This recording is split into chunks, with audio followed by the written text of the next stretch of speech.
खिपरो जे 7G road ते क़ाइम little star ॿारनि जे अस्पताल में वियल घर में इलाज ग़रीब औरतुनि जे इलाज लाइ हिकु रोज़ा मुफ़्त मेडिकल कैंप लॻायो वेई। ॿारनि जे नाले वारे डॉक्टर भरत कुमार खत्री पारां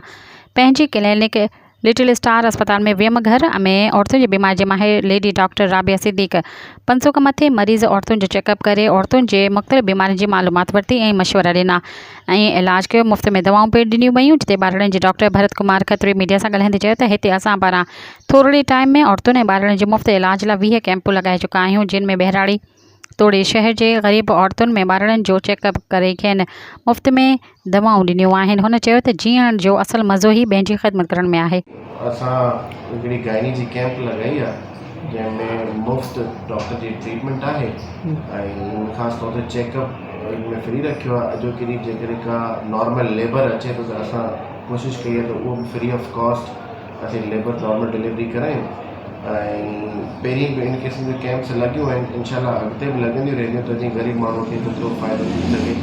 उहो असीं पहुचाए सघूं। सब्सक्राइब कयो अवामी न्यूज़ HD खे ऐं ताज़ा तरीन ख़बरुनि लाइ ॾिसंदा रहो अवामी न्यूज़ HD।